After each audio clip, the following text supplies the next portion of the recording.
So growing up, I watched G.I. Joe, but I was never really a fan. I didn't collect the toys, and I really couldn't tell you anything about the story or anything that was going on, who any of the characters are, any of that stuff.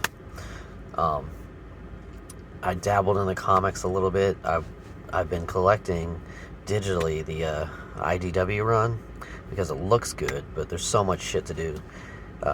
Trying to get to those comics, it hasn't been on my list. This movie was a lot of fun.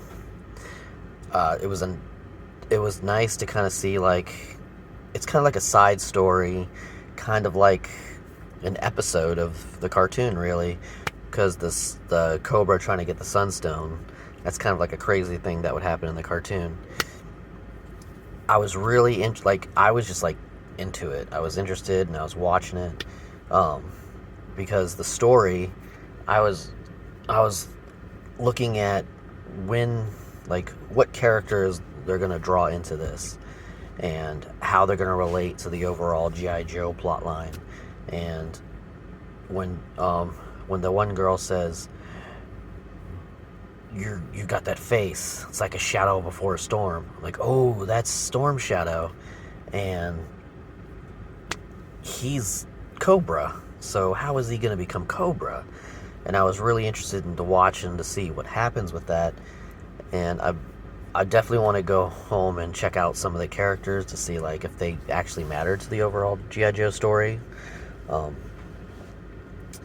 Storm Shadow, like, he's pissed at this guy, I want to say Kano, but that's Mortal Kombat. Kenta.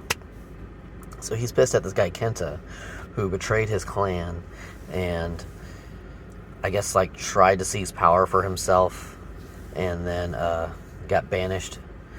So Kenta wanted revenge on the clan for getting banished, and this guy was next in line, so he did everything for the clan, and then he used the Sunstone once to get revenge on Kenta, and when he gets cast out because he did the forbidden thing by using the Sunstone, he joins Cobra because he wants revenge on his clan and on Snake Eyes.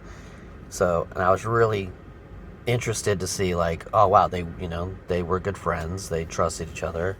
It was interesting to see Snake Eyes is like, he was a double agent, kind of a villain for a while. So he's like your protagonist and your hero, but he has shades of gray, where he wanted to get revenge on whoever that was that killed his dad. So I actually highly recommend it. The only problem I really had was stop with the shaky cam. The opening fight scene with Mojo Rawley, like, you couldn't even see that was Mojo Rawley because the shaky cam was like crazy. And it wasn't that bad throughout the rest of the movie, because if it was, I was like, if this is the whole movie, I think I'm going to walk out. But my God, was that first fight scene just crazy. It is still shaky cam all over the movie, but it's not as bad as that opening scene. So I hope they make more. I'm very interested in to see the direction they go. They say they're making a Transformers G.I. Joe movie, and I would love to see that. So here's hoping that it does okay.